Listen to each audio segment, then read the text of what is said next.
अस्सलाम वालेकुम दोस्तों उम्मीद करते हैं कि आप सब खैरियत से होंगे। दोस्तों ये शिरूबा कंपनी की bed cylinder flat lock machine है और इसका मॉडल नंबर है F007J। तो दोस्तों आज इसका मैं अवॉर्डिंग के बारे में बताऊंगा। तो दोस्तों अगर मेरी वीडियो को आप लोग स्किप नहीं करेंगे, फुल वीडियो देखेंगे तो इंशाल्लाह आप लोगों को बहुत अच्छे से समझ में आ जाएगा कि किस तरीके से इसका अवॉर्डिंग की टाइमिंग बांधी जाती है और इसका कहाँ कहाँ से स्क्रू कोई लूज़ हो जाता है तो किस तरीके से इसकी टाइमिंग आउट हो जाती है और ख़ुद ब खुद सही हो जाती है। तो ये चीज़ें बताने की कोशिश करूँगा। दोस्तों अगर आप में से कोई भाई नया है, पहली दफ़ा मुझे देख रहा है, तो मेरे चैनल को सब्सक्राइब कर ले और बेल आइकन को भी लाजमी दबाए ताकि मैं ऐसे कोई टेक्निकल वीडियो बनाऊँ तो उसका नोटिफिकेशन आप तक जब सबसे पहले पहुँच जाए। दोस्तों इसका अवॉर्डिंग बांधने से पहले हमने इसका सबसे पहले टाइमिंग बांध लेना है, निडल और लूपर का टाइमिंग बांध लेना है। तो इसका टाइमिंग बांधने का आसान तरीका है कि निडल और लूपर के सुराख को आमने सामने ले आना है ऐसे, और आमने सामने लाने के बाद इधर जो होल्डर का हमारा 4 नंबर की एलकी का स्क्रू है उसको हमने हल्का सा टाइट कर लेना है। ऐसे हमने आमने सामने लाया और फिर हम इसका ये 4 नंबर के एलकी का स्क्रू हल्का सा टाइट करेंगे ताकि ये हाथ से ऐसे मूव भी हो सके, और जब हम व्हील के साथ घुमाएं तो ये व्हील के साथ भी ऐसे घूमना चाहिए। तो अभी जैसे ये बंधा हुआ है इधर से, इसके अंदर फासला चेक कर लेंगे कि निडल और लूपर में फासला तो नहीं है। ये आपको दिख रहा है कि इसके अंदर फासला है, ये हल्का हल्का निडल दब रहा है यहाँ से। ये भी मैंने कैमरा करीब किया, ये आपको फासला नज़र आ रहा है। तो ये फासला हमने बराबर कर लेना। ये फासला कैसे बराबर होगा ये हम फिर आगे वाली निडल पे ले आके देखेंगे, और फिर इसी तरीके से निडल और लूपर का फासला चेक कर लेंगे। तो इस वाले में फासला नहीं है, तो इससे ये साफ जाहिर है कि हमारा जो निडल क्लेम है, ये क्लेम जो है ये घुमा हुआ है, यानी कि इसको बिल्कुल ऐसे सीधा होना चाहिए, ये हल्का सा ऐसे घुमा हुआ है। तो इसी वजह कर एक निडल के अंदर हमारा फासला आ रहा है और एक में सही आ रहा है। अभी इसके अंदर आप देखेंगे इसके अंदर फासला आ रहा है और आगे वाला निडल हमारा बिल्कुल सही आ रहा है, यानी कि तो इस तरीके से आप इसकी टाइमिंग का फाइंड आउट कर सकेंगे कि इसमें मसला क्या है। ऐसे तो हम बस सब चीज़ों को छेड़ते जाएंगे और ये आगे पीछे होता रहेगा, लेकिन टाइमिंग बंधेगा नहीं। टाइमिंग बांधने के लिए हमने सबसे पहले इसको होल टू होल कर लेना। होल टू होल करने के बाद फिर हमने ये चेक कर लेना है कि जब हमारा लूपर पीछे जा रहा है तो ये कितना गेप आ रहा है इसके अंदर गेप होना चाहिए। जो इसका स्टैंडर्ड साइज़ है वो 3.5 mm है, और हम लोग अगर मोटा कपड़ा थोड़ा सी रहे होते हैं तो 4.25 mm पे इसको हम रखते हैं, यानी कि निडल हमारा बिल्कुल नीचे आ जाए। और नीचे आने के बाद निडल का और लूपर का और निडल का जो फासला होगा, इसके बीच का जो गेप है, यानी कि इसके बीच का जो फासला है, इसके बीच में हम 4 नंबर की एलकी लगाएंगे तो वो फंस के जाना चाहिए, और 3 नंबर की एलकी लगाएंगे तो वो लूज़ जाना चाहिए। जैसे ही हम 3 नंबर की एलकी लगा रहे हैं तो ये आप इसके अंदर देखेंगे इसके अंदर फासला है। तो 3.5 से 4.25 mm हम इसके अंदर गेप रखेंगे और उसके बाद फिर इसकी टाइमिंग बांध देंगे। अवॉर्डिंग हमने पहले से बांध लेना है। अवॉर्डिंग बांधने की वीडियो मैंने बना के अपलोड कर रखी हुई है, आप उसको जाके चेक कर सकते हैं कि अवॉर्डिंग इसका किस तरीके से बांधा जाता है। तो ये हम करने के बाद फिर इसका दोनों निडल को बराबर कर लेंगे। अभी फिर हम चेक कर लेंगे कि इसमें गेप है, इसमें गेप है और इसमें गेप नहीं है। तो इसको बराबर करने का सबसे आसान तरीका है कि हम इसके निडल क्लेम वाले स्क्रू को, जो हमारा निडल बार एडजस्टिंग स्क्रू है, तो लूज़ कर लेना है। लूज़ करके इसको हल्का सा हम टाइट कर लेंगे। तो इसको हम लूज़ कर लेते हैं, लूज़ करके हल्का सा टाइट कर लेंगे ताकि ये व्हील की मदद से घूमे, और जब हम इसकी टाइमिंग की एडजस्टमेंट करें तो वो भी इसका हो। तो हमने करना ये है कि प्लास की मदद से इसकी क्लेम को हम ऐसे हल्का सा घुमाएंगे। जब ये हल्का सा हमने घुमाया, बहुत ज़्यादा फासला नहीं था, कम से कम 1 mm का फासला था, तो वो हमने उतना ही घुमाया। अब घुमाने के बाद फिर दोबारा हम इसका फासला चेक कर लेंगे कि निडल और लूपर में फासला है या नहीं है। अभी जैसा हमें दिख रहा है कि यहाँ पे हल्का सा फासला है और इस पे भी हल्का सा फासला। जब हम ऐसे क्लेम को बराबर करेंगे तो हल्का सा गेप आ जाएगा इसके अंदर। इधर नीचे जो स्क्रू लगा हुआ है ये वाला, इसको हमने लूज़ करना है, यानी कि लूपर को थोड़ा सा अपनी तरफ करना है। ये हम लूज़ करेंगे तो लूपर हमारी तरफ आया। अब हम दोबारा इसका टाइमिंग चेक कर लेंगे ऐसे। तो ये गेप हमने इधर एक तरफ से ऐसे बराबर कर लेना है। तो अभी हमें बेहतर लग रहा है। अब इसका ये गेप हमने चेक कर लिया, फिर इसी तरीके से आगे वाले का भी हमने गेप चेक कर लिया। तो ये टाइमिंग हमारी हो गई है। एक जो निडल है हमारा, ये पहले वाला जो निडल है, ये होल टू होल आएगा बिल्कुल, और आगे वाला निडल में थोड़ा सा नीचे से टाइमिंग पकड़ेगा, होल टू होल नहीं आएगा। अगर होल टू होल आएगा तो स्कीप आएगा, क्योंकि ऊपर से फंदा नहीं बनता है। इसका जो फंदा फूल रहा होता है वो नीचे की साइड में फंदा फूल रहा होता है, तो इसलिए इसकी टाइमिंग थोड़ी नीचे से की हुई होती है आगे वाले निडल की। दोस्तों अभी हमने जैसे इसको बिल्कुल होल टू होल किया है, जैसा आपको दिख रहा है। अभी ये होल टू होल होने के बाद क्या हो रहा है, जब हम लूपर को बिल्कुल पीछे की तरफ ले आ रहे हैं और निडल को बिल्कुल नीचे की तरफ ले आ रहे हैं, जिसमें गेप कम हो जा रहा है। अभी आपको दिख रहा है ये 3 mm का भी इसके अंदर गेप नहीं है। तो ये चीज़ आपने बार बार चेक करना है, 2 दफ़ा 3 दफ़ा। एक दफ़ा में मैं दिखाता हूँ कि वीडियो बहुत ज़्यादा लंबा बन जाता है। आपने ये 2-3 दफ़ा ऐसे ही चेक करना है कि आपको जब आप 19-20 चढ़ेंगे तो इसमें फ़र्क आता है, फिर वो फ़र्क को दोबारा बराबर करना है। तो हमने क्या करना है, इसका निडल बार को थोड़ा सा नीचे करना है। ऊपर से हम ऐसे हल्का सा चोट मारेंगे यहाँ से, इस जगह से हल्का हल्का, तो हमारा निडल बार हल्का सा नीचे की तरफ आया, और नीचे की तरफ आने के बाद फिर हम इसकी टाइमिंग को फिर दोबारा चेक करेंगे। फिर हम चेक करेंगे टाइमिंग हमारी अभी कैसी है। अभी आपको हल्का सा निडिल बार इसका नीचे आने की वजह का जो ये टाइमिंग पकड़ रहा है, यानी कि जो इसका फंदा बंधेगा वो नीचे की तरफ बंधेगा और लूपर हमारा ऊपर से गुजर रहा है। तो हमने इसको थोड़ा सा पीछे करना है, जो इसके लूपर है, लूपर होल्डर को थोड़ा सा पीछे की तरफ करना है। इधर से हम ऐसे इसको पीछे कर देंगे और पीछे करने के बाद फिर हम इसकी टाइमिंग देख लेंगे कि ये होल टू होल है या नहीं है। हल्का सा ज़्यादा पीछे हो गया, फिर हम थोड़ा सा आगे करेंगे। ऐसे आगे करने के बाद फिर दोबारा हम चेक करेंगे। अभी ये मेरे को होल टू होल लग रहा है, और होल टू होल करने के बाद फिर हम इसके निडल को नीचे ले आएंगे और लूपर को पीछे ला के फिर हम इसका गेप चेक करेंगे। यहाँ पे ये हमारा गेप आ गया। अभी आपको दिख रहा होगा इसके अंदर गेप है, और 4 mm की एलकी लगा के देखना, वो भी फंस के जाना चाहिए, यानी कि फ्री नहीं जाना चाहिए। 3.25, 3.5, 4.25 mm इसके अंदर गेप होना चाहिए लाजमी, तब जाके इसकी टाइमिंग स्टैंडर्ड बंधाती है और हर किस्म के कपड़े पे ये सही चल रहा होता है। तो ये हमने अभी टाइमिंग बांध दिया, और बांधने के बाद फिर अब लूपर को देखेंगे रिटर्न में कैसा आ रहा है। जैसा अभी निडल नीचे की तरफ आया पीछे से, और इधर से भी इसको चेक कर लेना है कि इसके अंदर गेप तो नहीं है। तो इसके अंदर अभी गेप नहीं है, और ये जो अंदर वाला निडल है इसको हल्का सा टक्कर मार के जा रहा है, आपको दिख रहा होगा। तो ये टक्कर मारना हम ख़त्म करेंगे। टक्कर मारना ख़त्म करने से पहले हम इसकी निडल गाइड की सेटिंग कर लेंगे। दोस्तों ये लूपर के ऊपर वाला गाइड मैंने खोल के हटाया है ताकि नज़र भी सही आए और टाइमिंग भी हम बांध सकें। तभी आपको दिख रहा होगा कि लूपर का नोक जो है वो निडल के ऊपर जाके रुका है, और ये हमने इसको ऐसे करीब कर दिया। और करीब करने के बाद क्या नज़र आता है हमें कि यहाँ पे लूपर में और गाइड में गेप नहीं है। तो हमने इसको थोड़ा सा नीचे की तरफ करना है, किसी चीज़ से चोट मार के फिर से हम लूपर को आगे की तरफ ले जाएंगे ऐसे, और आगे की तरफ ले जाने के बाद फिर हम इसको हल्का हल्का चोट मार के थोड़ा सा नीचे कर लेंगे ऐसे। तो ये मैंने नीचे कर लिया इसको, और इतना नीचे करने के बाद फिर आगे देखते हैं। अभी आपको जैसा दिख रहा है फिर दोबारा सेम अमल करना है, वही वाला कि लूपर को हमने, लूपर के नोक को हमने निडल के ऊपर ला के रोकना है, और रोकने के बाद ये आपको अभी नीचे से दिख रहा होगा कि कम से कम 2 से 2 mm तक का आपको यहाँ पे निडल नज़र आ रहा है, ये इतना एरिया। तो आपने यहीं पे रख के और दोनों का गेप एक जैसा कर देना है। इधर से भी बराबर छुए निडल को गाइड, और इधर से भी निडल को बराबर छुए गाइड।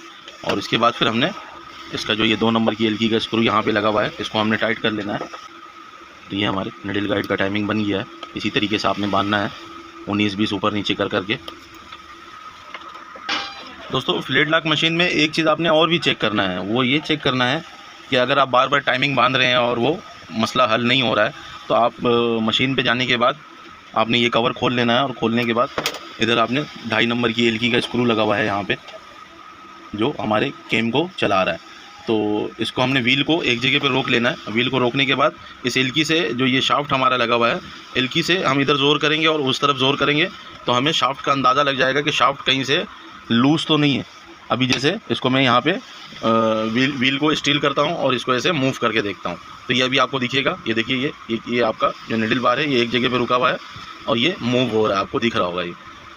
तो ये मूव हो रहा है, ये क्यों मूव हो रहा है कि इसके शाफ्ट के ऊपर ज़ोर पड़ के जो मोटा पतला जगह आता है उसका ज़ोर पड़ के इसका कोई एक स्क्रू लूज़ होके और उसी जगह पे फंसा हुआ है, यानी कि कट मार्क से ये कहीं पे लूज़ हुआ हुआ है। आप यहाँ पे एलकी डाल के इसको ऐसे हिला के आप चेक कर सकते हैं।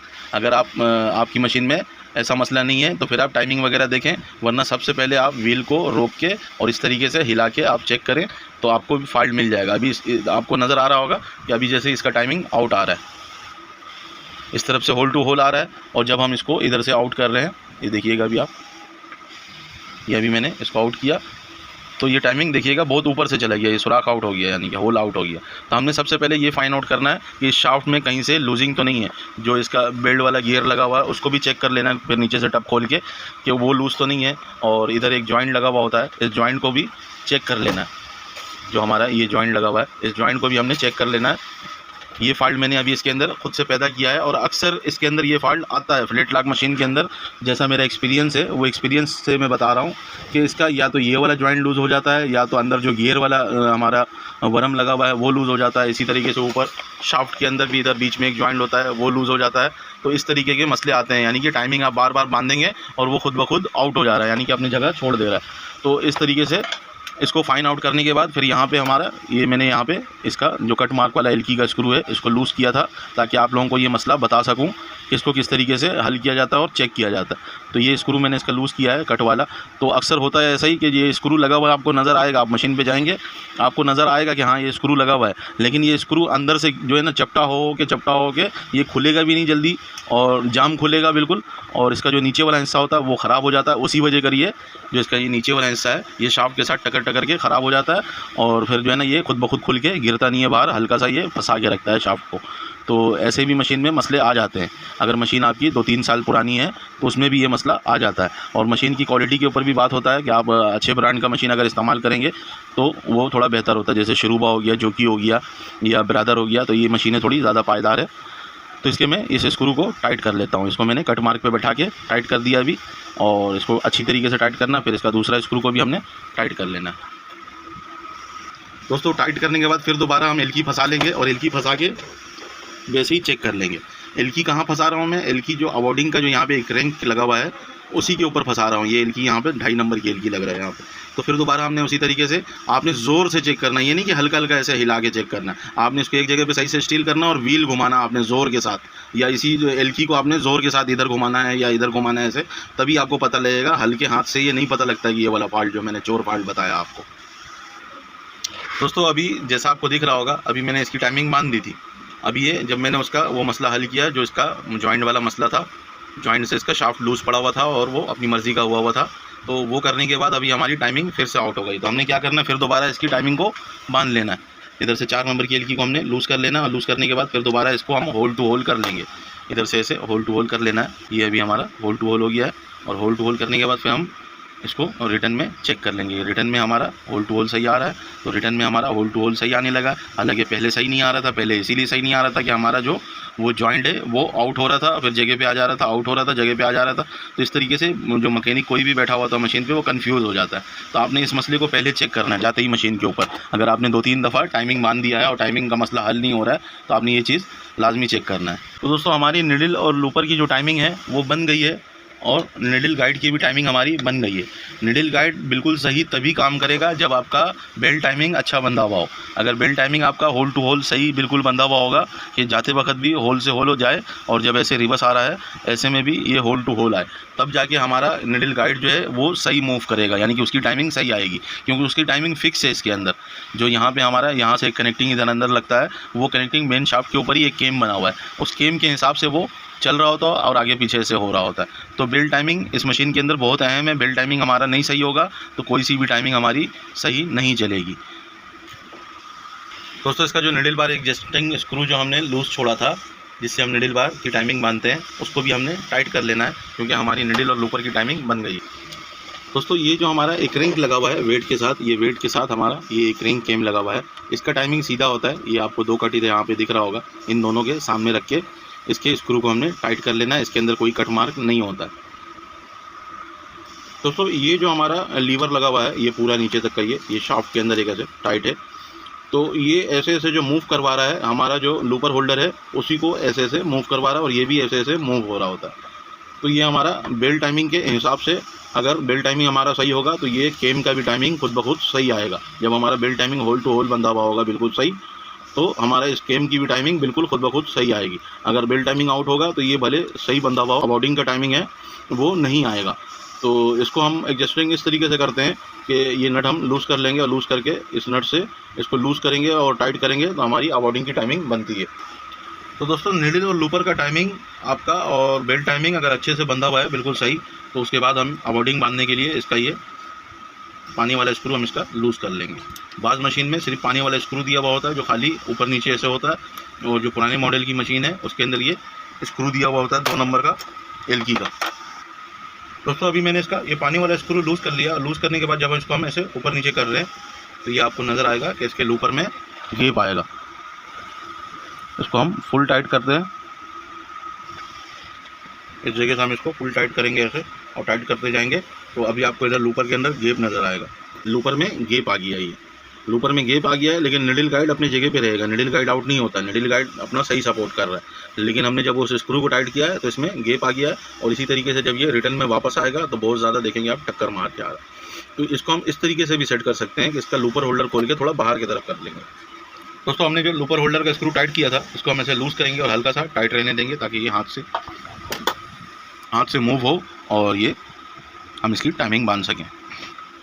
फिर इसके बाद हम इसके ये वाले स्क्रू को लूज़ करेंगे ताकि इसको हम थोड़ा सा बाहर की तरफ कर सकें। इसको हम ऐसे लूज़ करते जाएंगे तो ये लूपर के साथ चिपक जाएगा।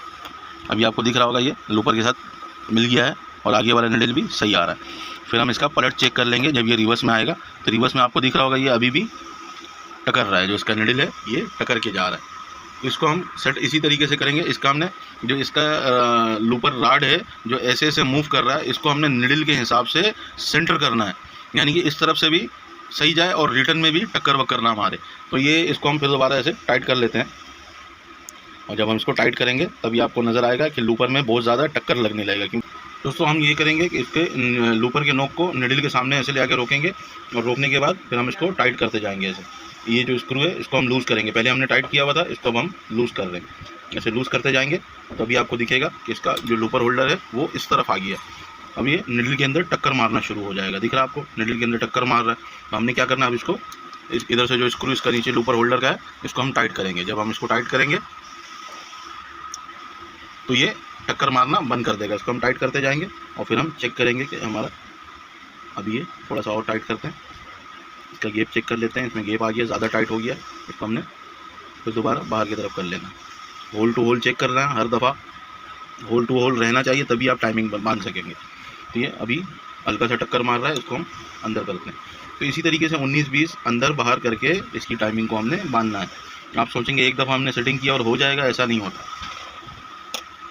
तो ये अभी इस तरफ से बराबर हो गया है। अब हम फिर इसके पलट में चेक कर लेंगे। जब लूपर पलट के वापसी आ रहा है तो अभी ये आपको दिख रहा होगा कि ये हल्का सा टक्कर मार रहा है, जो अंदर वाला निडल है ये टक्कर मार के जा रहा है। तो हम क्या करेंगे, इसके इस वाले स्क्रू को, अवॉर्डिंग का जो एडजस्टिंग स्क्रू है इसको हम और ज़्यादा लूज़ करेंगे, ऐसे और ज़्यादा लूज़ करेंगे।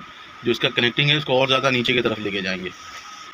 ये हमने अभी और ज़्यादा नीचे कर दिया। फिर दोबारा इसका हम टाइमिंग चेक करेंगे। तो अभी ये फिर दोबारा ये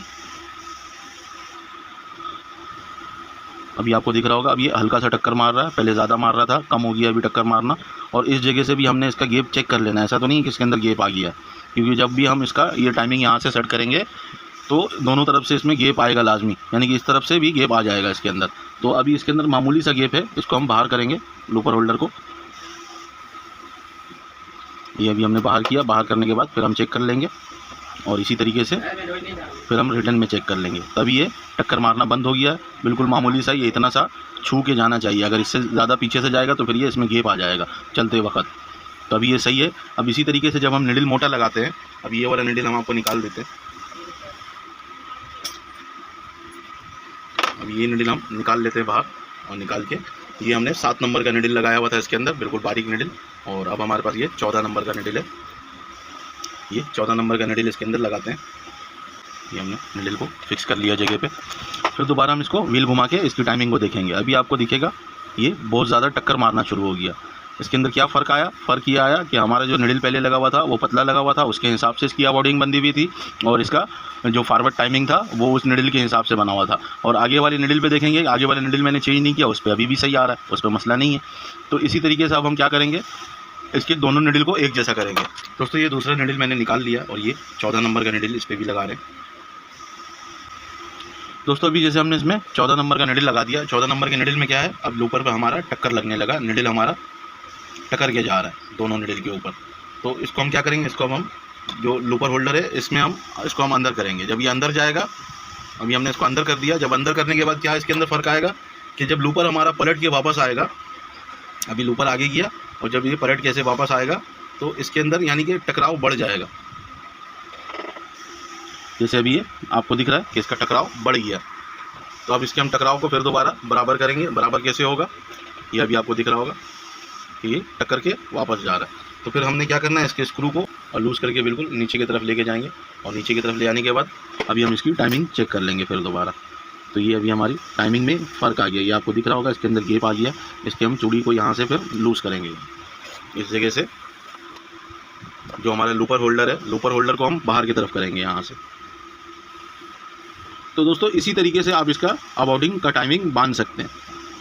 तभी मेरे को ये बेहतर लग रहा है अब ये टक्कर इतना नहीं मार रहा है। तो जब भी आप मोटा पतला निडल लगाएं तो ये सेटिंग लाजमी करें। जब आप ये सेटिंग करेंगे तो मशीन आपकी अच्छी चलेगी। गाइड की टाइमिंग मैंने बता दी आपको कि गाइड का टाइमिंग कैसा होना चाहिए। 1-2 mm यहाँ से या 3 mm तक का आपको नीचे निडल नज़र आना चाहिए, तभी जाके गाइड का टाइमिंग आपका सही आएगा। दोस्तों ये सब करने के बाद फिर 8 के पाने से हम ये जो नट यहाँ पे लगा हुआ है इसको हम दोबारा टाइट कर देंगे, और टाइट करने के बाद और भी जो स्क्रू इसके सारे हमने लूज़ किए हुए हैं उसको भी हम सारा टाइट कर देंगे। टाइट करके फिर हम तो दोस्तों आप इसी तरीके से कोशिश करेंगे तो मशीन आपकी बिल्कुल सेट हो जाएगी। छोटी छोटी सी इसके अंदर चीज़ें होती है जिसको फॉलो करना पड़ता है। तो दोस्तों उम्मीद करते हैं मेरी वीडियो आप लोगों को अच्छी लगी हो, और अच्छी लगी हो तो अपने दोस्त यारों के साथ लाजमी शेयर करें और मेरे चैनल को सब्सक्राइब कर लें। एंड दोस्तों अल्लाह हाफिज़।